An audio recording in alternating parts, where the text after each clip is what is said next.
a major development to report in the Fulton County RICO criminal case against Donald Trump, and those co-defendants who remain have not pled guilty. Judge Scott McAfee is granting Donald Trump and the co-defendants special demur, which is a motion to dismiss on 6 of the counts in the felony RICO indictment. We'll go through what those counts are. It's count 2, it's count 5, it's count 6, it's count 23, it's count 28, and it is count 38. We're cold, we're cold, we're cold.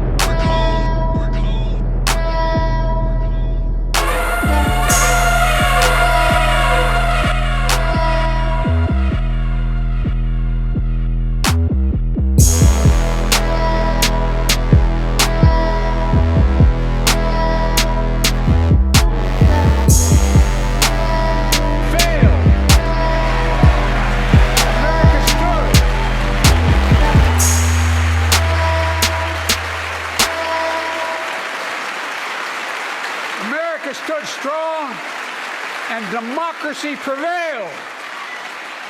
We must be honest. The threat to democracy must be defended. My predecessor and some of you here seek to bury the truth about January 6th. I will not do that. This is the moment to speak the truth and to bury the lies. Here's the simple truth. You can't love your country only when you win. And happy Wednesday, and welcome to a special edition of The Deal. I'm your host, Ed Clark. It is Wednesday in the middle of the week, and we're here because there's breaking news. And we've been away for a couple of weeks. I've been on the road again. So, but first, Val Atkinson, welcome back to The Deal. Thank you, Ed. Good to be here, buddy. You know, Val, we wwe were going to wait until the weekend to do this show, but we were talking and then breaking news came in that the Judge McAfee in Georgia, you saw a little bit of that coming in the lead in the program, has dismissed 6 charges. I haven't had a chance to read the actual notes from the judge there, but the charges seem to relate to the actual effort by Donald Trump and some of the co-defendants to try to convince the state officials like the governor to change the election. But they say that the dismissal is without prejudice, meaning that Fani Willis can appeal and all that. So we're very early on. But let's back up a little bit. I have my thoughts about why the judge is doing this. I thought he was supposed to be considering whether or not to keep Fani Willis on the trial, and that should have been the biggest issue for him. But Val, why in the world on Wednesday in the middle of the week, on the same week he's supposed to rule on Fani Willis, is he dismissing charges in this case when he's had months and months and months to think about it? Well, we all know, let's start with the fact that Georgia, which used to be a red state, is now considered to be purple at best for a lot of Republicans and members of the GOP. He happens to be in a position that he's got to run for elective office. There are a lot of Democrats, there are a lot of Black folks in the state of Georgia, and he's concerned about that. I think personally, this is my take, that he's probably already decided to keep Fani Willis on the case. If he's going to do that, there may be some conservative folks out there, some Trump supporters, who don't like that decision. So this dismissal piece here is a way of throwing some bones or little meat toward that crowd before he makes his decision about, yeah, she can stay on the case. It's tantamount to the things that the Supreme Court does, and I won't go too far here, Ed, because I know we're going to talk about that in a little bit. But when they try to narrowly tailor a decision that they've made to make it appear that is specific to this case only and not to overturn or diminish some things that may affect the Constitution as a whole. Now, that's what he's trying to do. He's trying to say, Well, this is not about Fonnie Willis. Okay, totally. It's about a little bit about trying to help Donald Trump. So don't you conservatives jump on my case and beat me up about this. I think we've just touched the tip of the iceberg here, Ed. I think there's a lot more information to come out about this. It is a wonderful story for people in our business, in the press, in the news media, in politics, and things like this, because there are tons of questions that he's just raised about why he's taken the path that he's taken. Yeah, no doubt. I mean, the other aspect of this, Val, is that in Georgia, Fonnie Willis did qualify as the candidate for district attorney, but Judge McAfee has to have a runoff in May, May 21st, and he has a serious challenger to his seat. I'm thinking a little bit about that whole thing that you just raised, is that he has to throw a bone to certain people to make sure that he's not completely thrown out on his behind. And we're going to take a look at a clip. Let's look at this clip about Judge McAfee and his opponent that's running against him in the May 21st primary. Tonight, the man presiding over former President Donald Trump's Fulton County election interference trial is now fighting for his job. Civil rights attorney Robert Patillo announced this week that he will challenge Fulton County Superior Court Judge Scott McAfee. Atlanta News First political reporter Doug Reardon is live tonight outside the Fulton County Courthouse. So, Doug, could the issues surrounding Fulton County DA Fonnie Willis impact McAfee's chances here? Yeah, Blair, you would have to imagine it would be on the minds of voters when this race goes to the ballot on May 21st. You know, historically here in Georgia, incumbent judges really don't lose their seats very often. But if there's one thing we know about this election indictment case, it's that nothing is normal.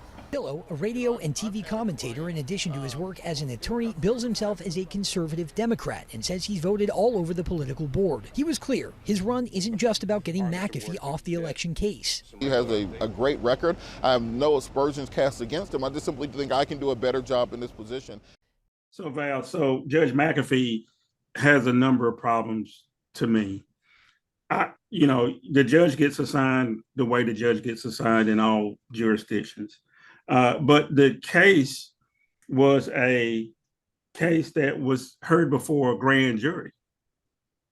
And I know you're an expert on grand juries to some extent, and I can let you tell people why. But you're also a former political science professor.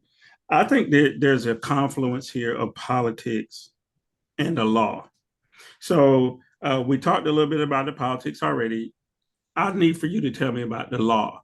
I thought when a grand jury handed up indictments, that was it. And then you hear those charges. And then if, the person wants to, file an appeal later on, then they can't. This is in the middle. The trial hasn't even started.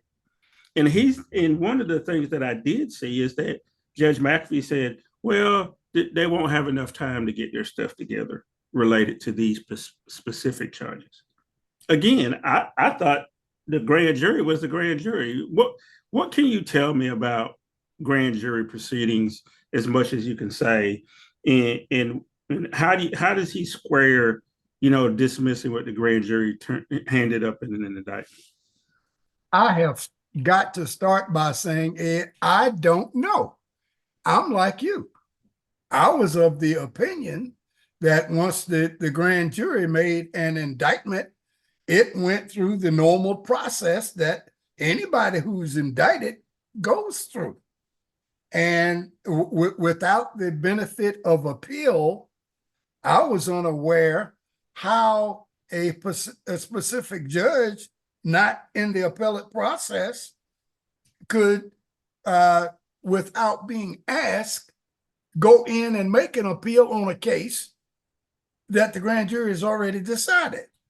As far as I understand it, the defense, in this case, the Trump team, did not go in and say, Judge, we want you to take a look at these 6 indictments here and see if they meet muster and whether or not they should be thrown out. There was no request for that, as far as my understanding takes me. So where did he get the authority? I think he's off track here. And my question to the law community would be, because I'm a political science professor, not a law professor, but so I have a question.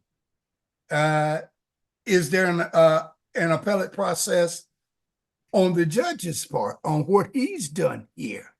And can the prosecution appeal what he said, or is his word final?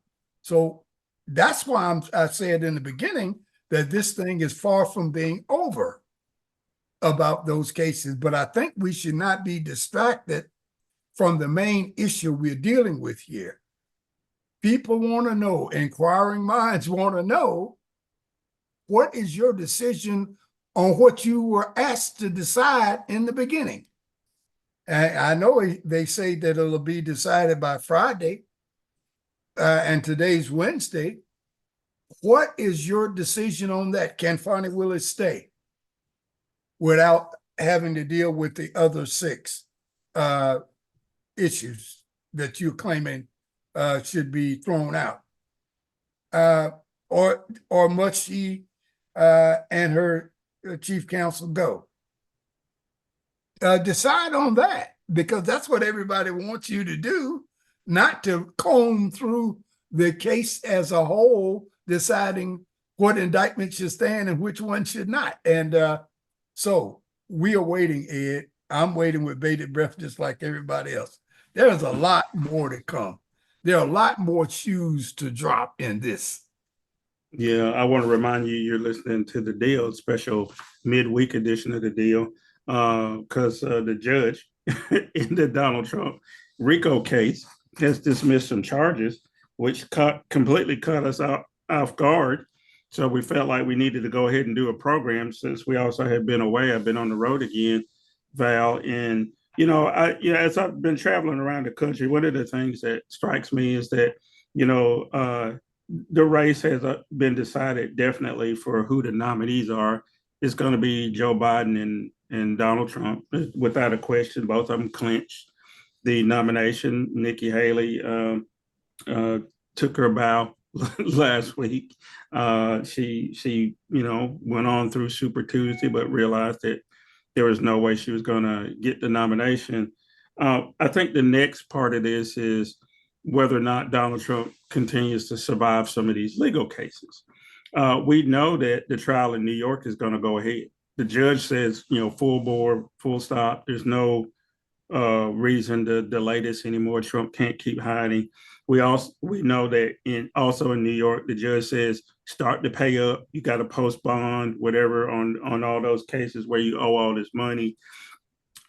There's still the case down in Mar-a-Lago over the documents. And recently, this week on CNN, one of Trump's former workers confessed to moving documents. So let's take a look at that, and then we'll talk about it.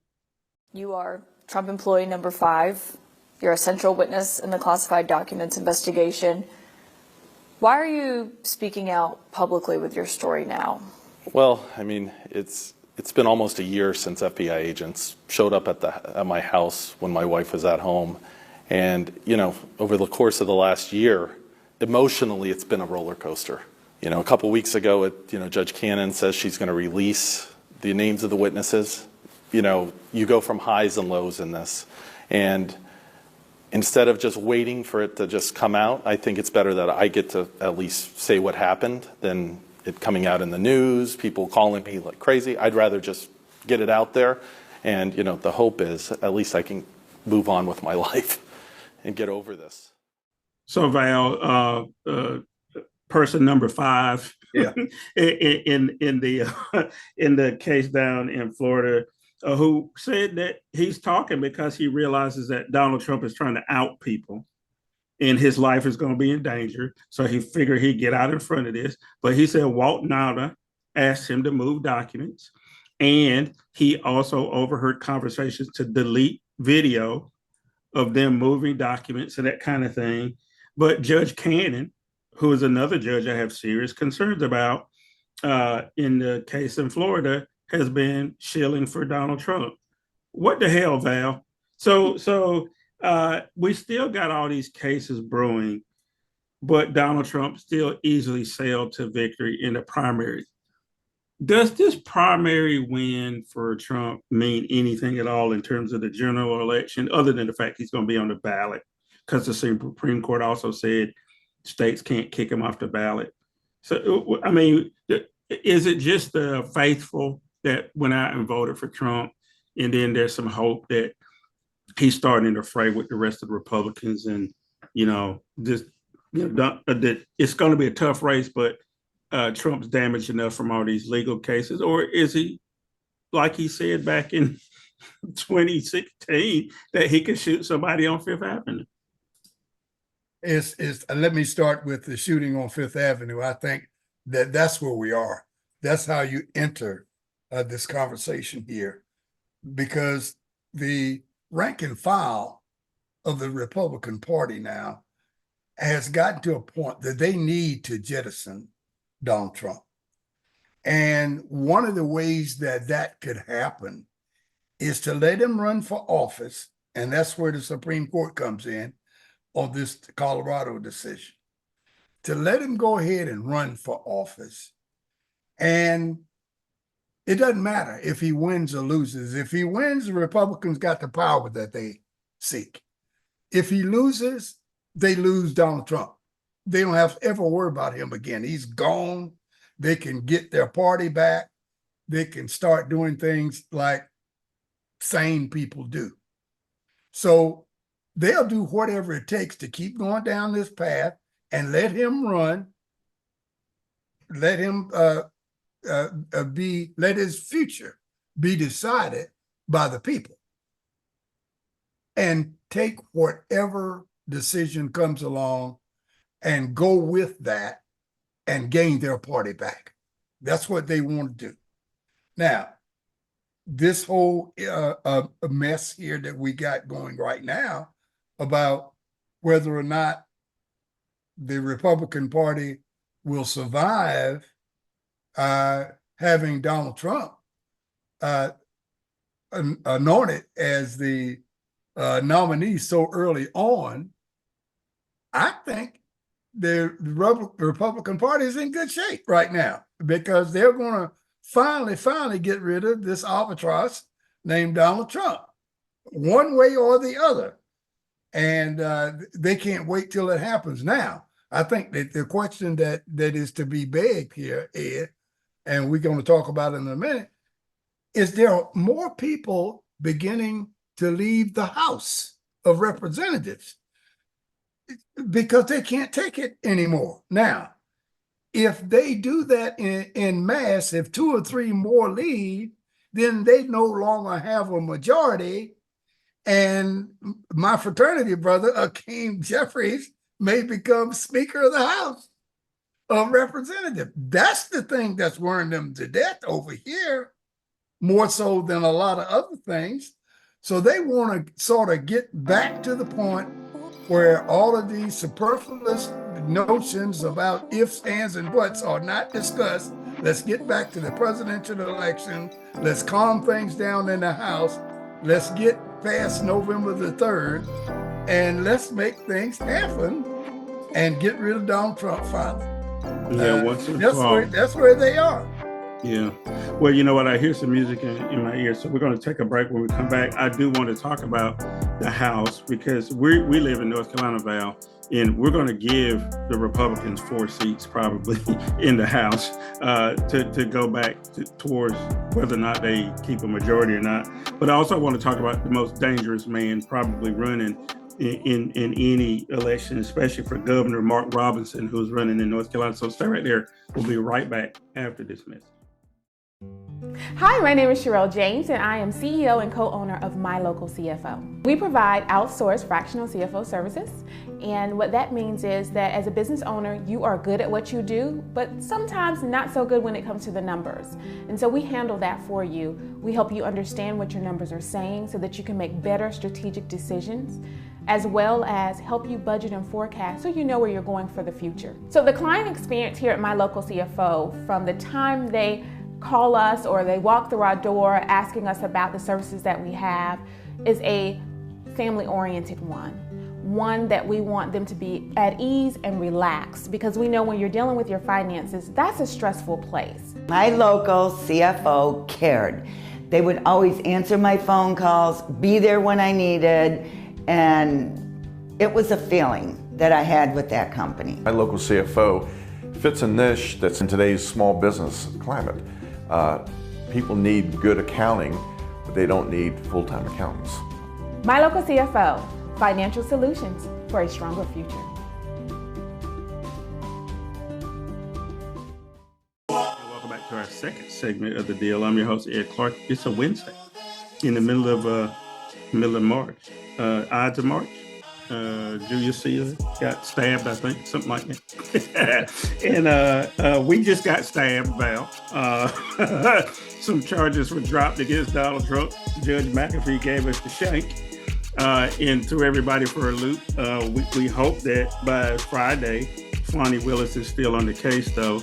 We talked about that in the first segment. We were actually going to talk about the House and the possibility of Hakeem Jeffries being Speaker before we got to Fani Willis and Georgia and Donald Trump. So when we left off, Val, you did get a plug-in for your fraternity, Kappa Alpha Psi, and one of the members, Mr. Hakeem Jeffries, who actually has a shot at being Speaker at least before this term is over, which is crazy to think about.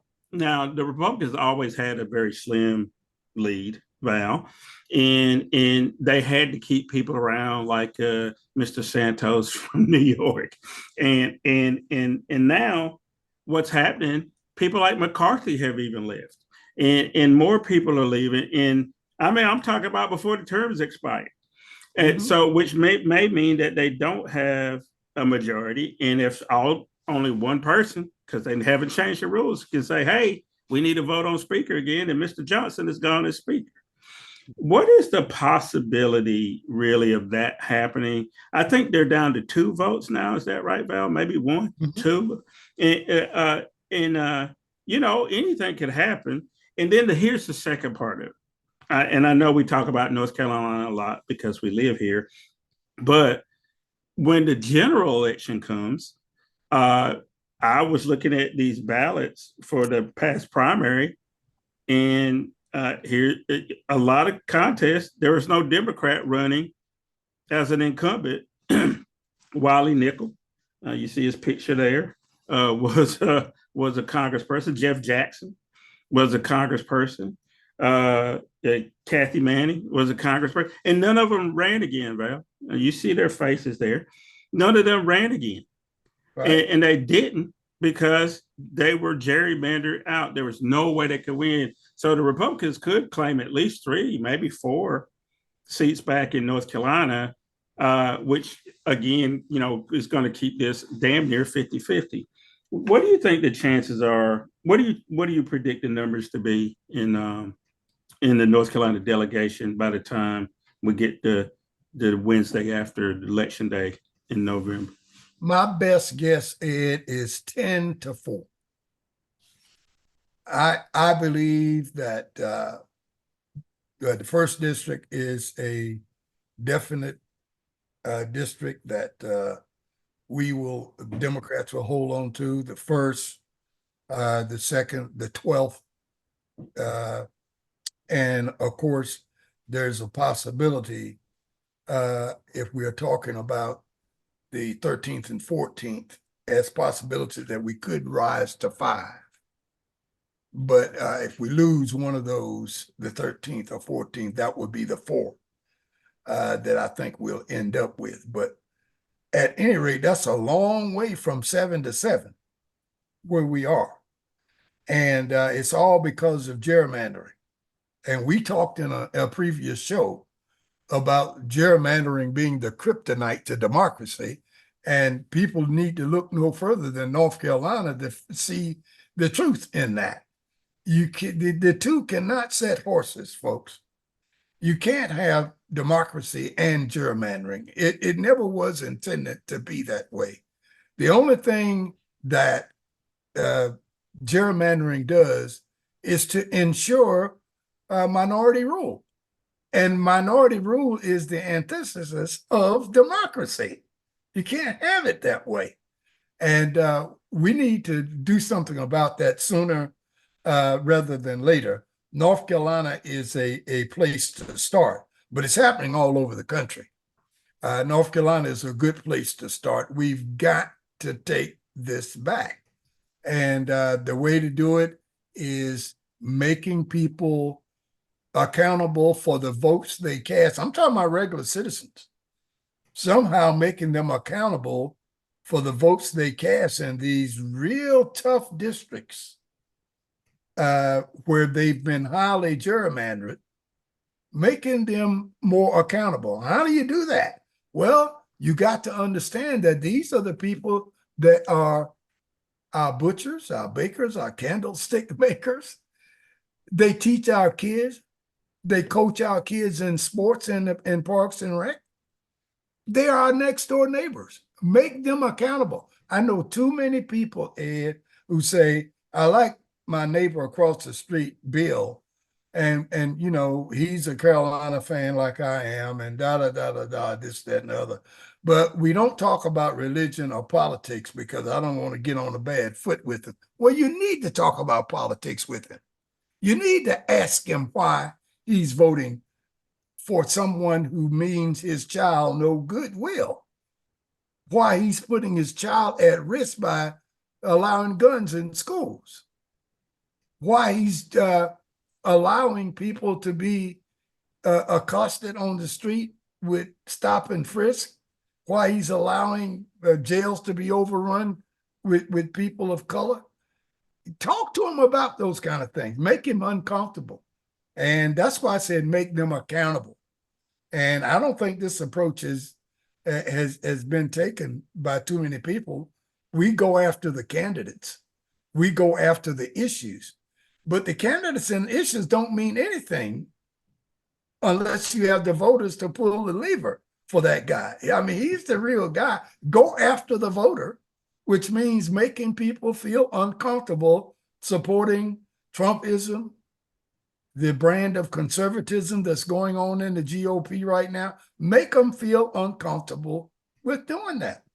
Yeah. And that's the best way to attack gerrymandering as I see it. Yeah, I want to remind you, you're listening to or watching the deal. That's Val Atkinson. He just admitted he was a Carolina fan.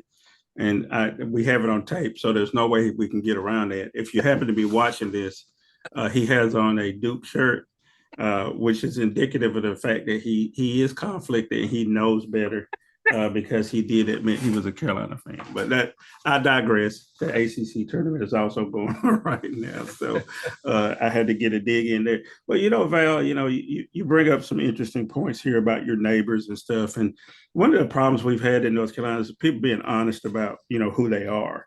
And we saw it in the Harvey Gantt race and in some other races where where other Democrats could win statewide, but Black Democrats can't win or whatever. I want to talk about a Black Republican, though. I want you to, let's watch this clip. This is Mark Robinson giving his victory speech in High Point after winning the nomination to be governor. I've got guys out here that are not my blood brothers, but are practically my spiritual brothers that have been through the same things that I've been through. They've seen the days of poverty. They've seen the days of hunger. They've seen the days of struggle. But like North Carolina herself, we've risen past that to see a better day.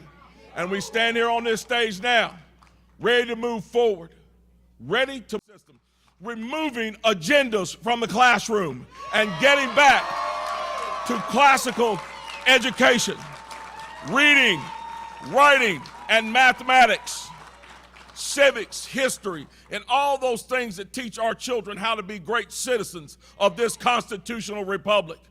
Teaching them. Mark Robinson is a nut. I have, look. That's again, putting it mildly, Ed.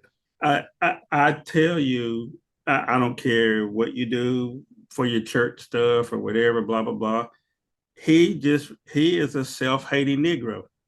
And I don't know why, and I'm going to make some of my friends mad, but I don't know why you have to tie religion to your political beliefs to the extent that you will say that because you are a conservative Christian, which is how they always couch it, right? They're evangelical, conservative Christians, that somehow that makes you closer to being American, as if Jehovah God, Elohim, whatever you want to call them, is watching out for America specifically and only on issues that they care about, like guns or eliminating women's right to choose, or like the IVF issue in Alabama or whatever. So, two-part question here. What are the real chances for a Mark Robinson to be governor of North Carolina? And two, will things like the abortion question that helped in Kansas, Democrats win in Kansas, will it be able to help Democrats win here in North Carolina? Well, to your first question about what chances do Robinson have to win the governorship in North Carolina, I would say close to zero. And the reason for that is his own party. There are a lot of people, especially in the western part of the state, that may vote Democratic. May vote Republican up and down the ticket until it gets to the gubernatorial race. And this last election of 2020 was a great example of that, when they voted in a Supreme Court, a Court of Appeals. These are two statewide elections for the Democrats, Council of State members, for Republicans, rather. They voted in that. But Roy Cooper won for governor. So they don't mind doing that. The second problem that Robinson has, as far as winning the governorship, is the fact that he's Black. And there are some white voters who are Republicans out in the western part of the states. They will put party label down before they vote for a Black guy. There are some white people out there who will not vote for a Black man, although he is a Republican. He's going to find that out. And there are a lot of Black folks who have grown up, I like to use the term, from the initial stages of our franchise, when we voted for anybody who happened to have a Black face. We've grown up and we've grown beyond that now. And Robinson cannot count on any portion of the Black vote that is substantial to help him out in this race. So you got the Black voters voting for Josh Stein. You got white voters out in the West voting against Mark Roberts. I just don't see how he can win. The numbers ain't there. They ain't close to being there. Well, and the other part with Mark Robinson, he had the other candidates that were running against him in the primary. They all but called him crazy, and said that he had no real chance of beating anybody, because I don't think the donor money is going to come to him like he thinks it is. I think it might be another Herschel Walker kind of situation, Val. You remember what happened not too long ago against Warnock. It was a close race, but when the rubber hit the road, like you said, I know white folks in Middle Georgia and Forsyth County and stuff. I went and looked at the numbers. They just didn't vote for Herschel Walker. They didn't, because they weren't gonna vote for a Negro no matter what. I don't care what kind of persuasion. Now he's good for them when he denigrates Black folks and talks Black folk down. But the vote for him is a whole nother matter. They're not going to do that under any circumstance. And people like Mark Robinson and Nikki Haley found out about it too, I think, that there were enough people who wouldn't vote for her. And then you got Bobby Jindal. He had the same thing happen to him. So we can just go down the list. Herman Cain, Alan Keyes. Go down the list of people who thought that they could somehow persuade people to vote for them because they were vociferous and down with the party. I do have some concerns, though, in the end that people like Byron Donalds down in Florida, uh, uh, they're going to do damage, but they'll never, ever ascend to any leadership position in the Republican Party, at least the MAGA Republican Party, that's run by Donald Trump. So I think they're all delusional. I guess that's the bottom line, right? they have no reason to think that they will ever be accepted fully into the party. You know what, Val? This may be another good place to take a break because I want to end up today with something that happened this week too. It's the State of the Union, and we keep hearing that Joe Biden is too old, not fit, whatever, blah blah blah. And in the beginning of the program, in the lead-in, you heard his very fiery remarks. So I want to talk about that, and then I also want to talk about immigration reform. And then as we were starting to record, the other breaking news is the House has just passed a bill recommending the banning of TikTok. So we want to talk about that. So stay right there. We'll be right back after this message.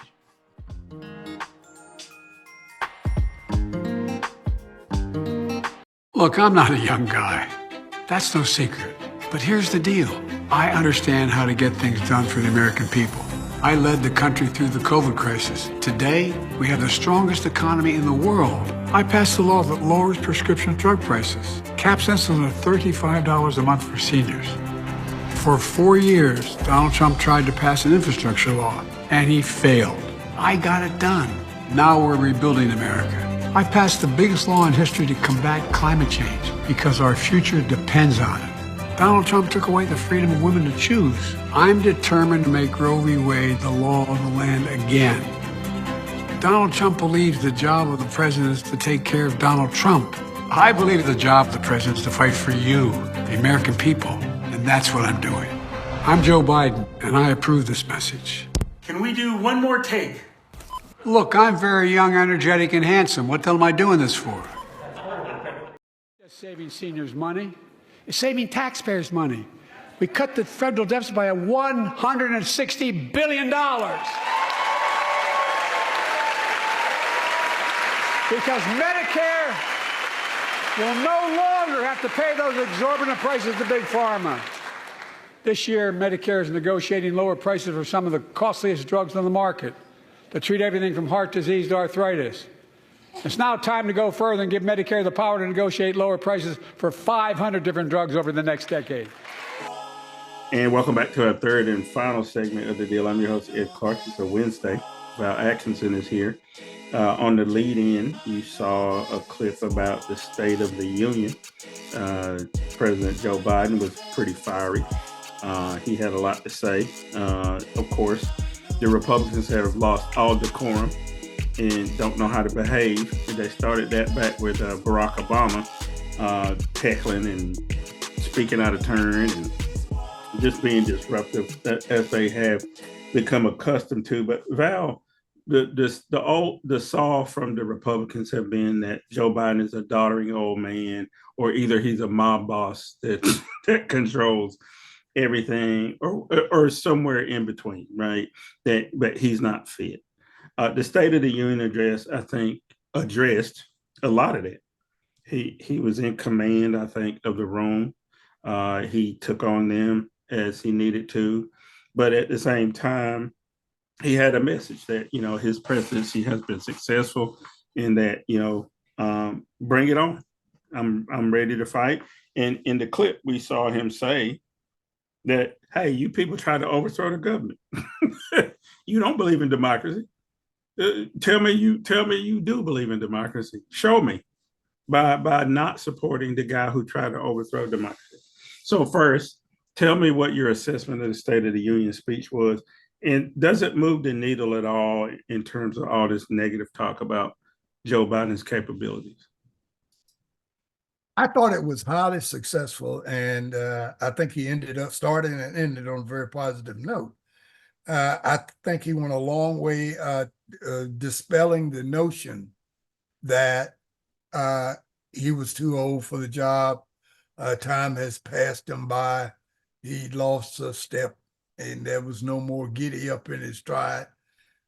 He went out and made a speech that was more political than it was actually an update of the State of the Union, which was good. That's what was needed. And he attacked Trump directly without even mentioning his name. He would always talk about his predecessor, and he went directly at him and talked about things that we thought, you and I had, he should have been talking about a long time ago. And we mentioned it on the show here several times. But from that standpoint, I thought it was a highly successful speech. And he went a long way at dispelling some negative notions about him and his capabilities and those kinds of things.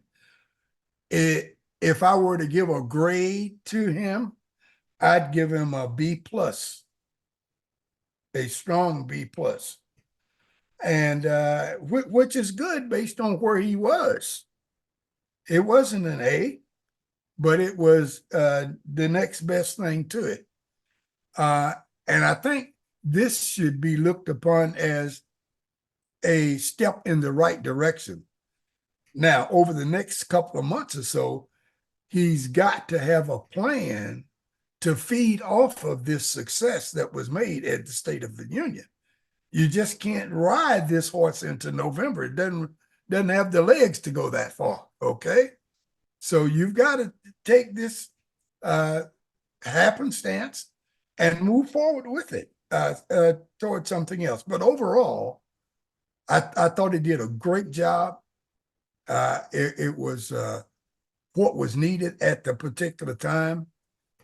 His handlers did a great job in making him not respond to everything that's said in the room all the time. That's one of his weak points. That's why he can never get out of a interview.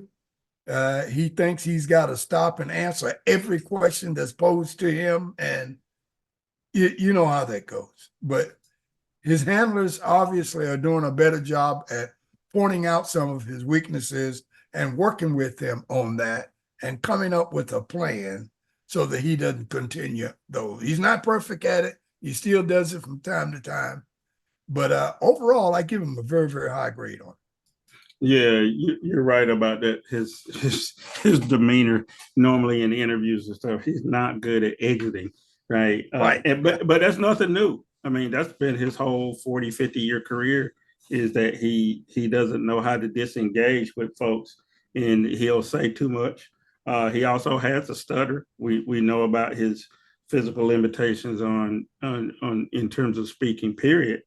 But overall, I think I agree with your assessment, Val. A B plus is about the grade I would give him on that, and you know, that, which is not bad. Everybody's not Barack Obama, right?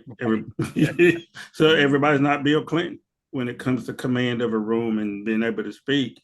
But in terms of State of the Unions, I mean, Trump's State of the Unions were horrible because they were just filled with yelling and saying ugly stuff about people or whatever, you know, just gratuitously.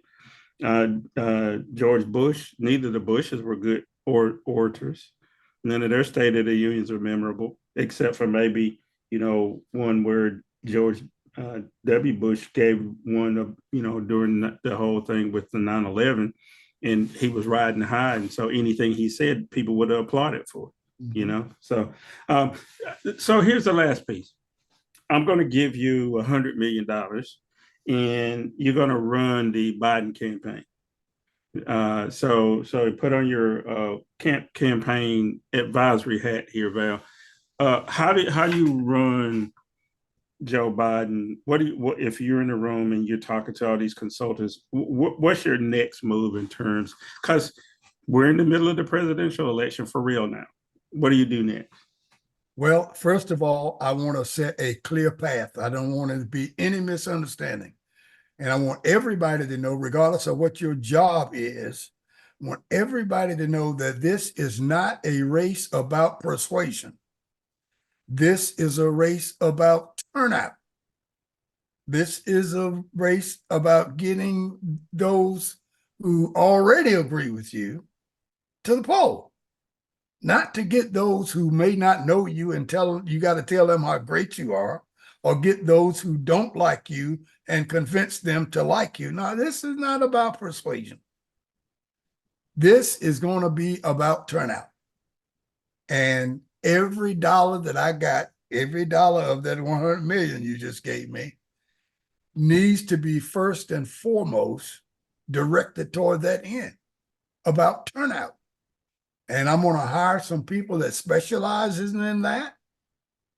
I'm going to take a look at people who want to do persuasion. I may have to give them another job. But I'm going to make sure we turn people out and we do things to stop voter suppression that the other guys got in mind. I'm not going to do any dirty tricks on my own. I'm going to spend that time getting more people to turn out. If they got a plan to stop 100 of our people from voting, I got to have a plan to get another 150 that may not have voted to get them to the poll.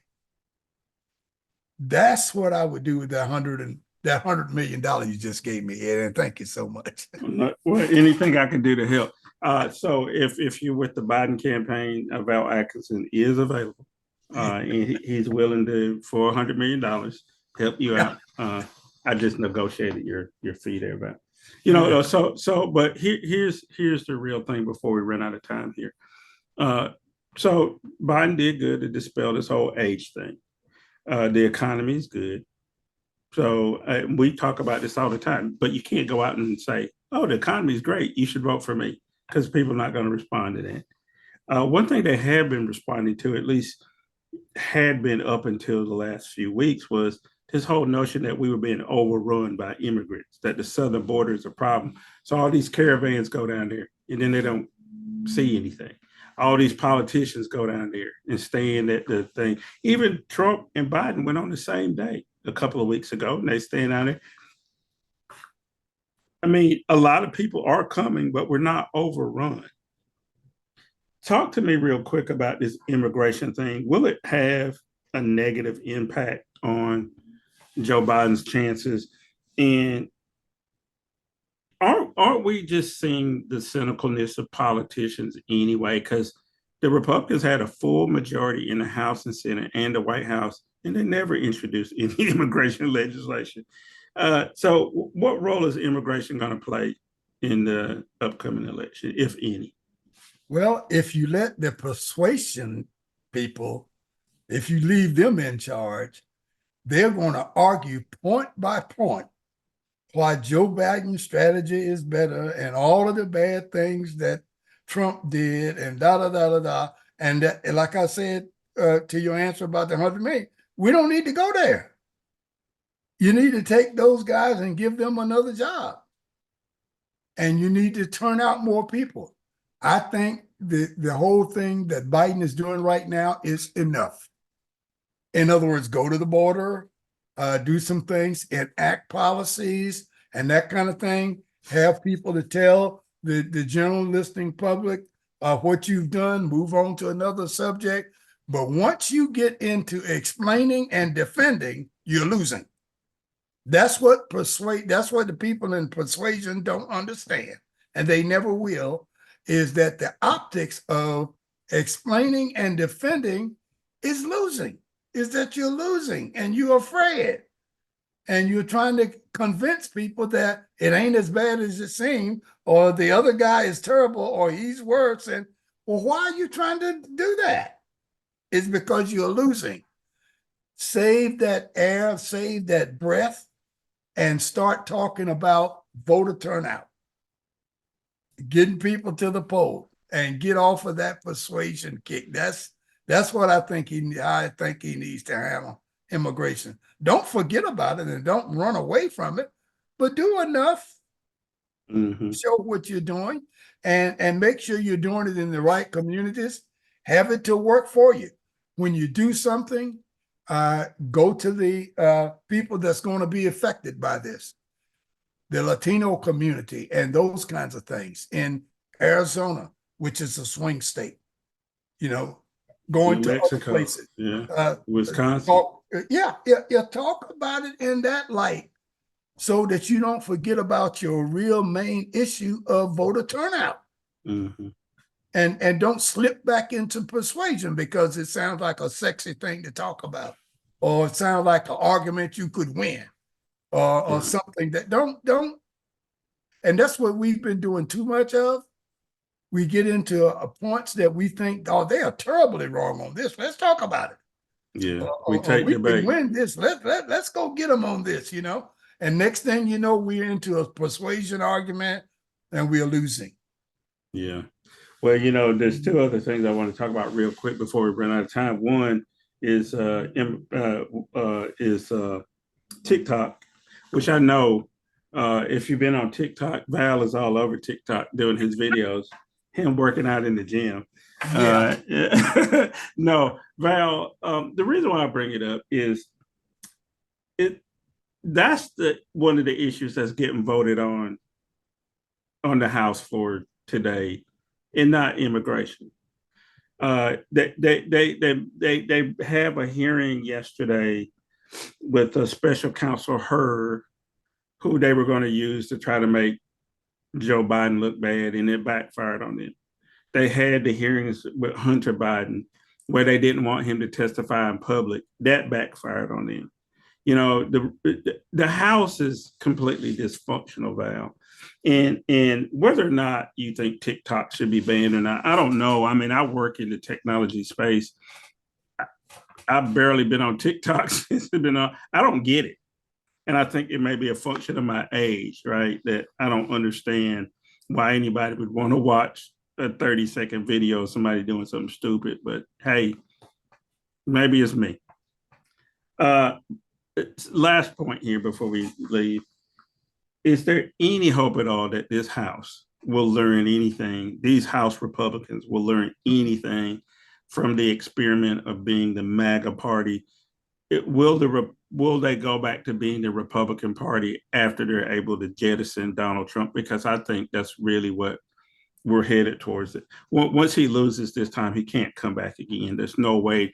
And then the MAGA movement sort of goes away, like the Tea Party movement went away, you know, for a while.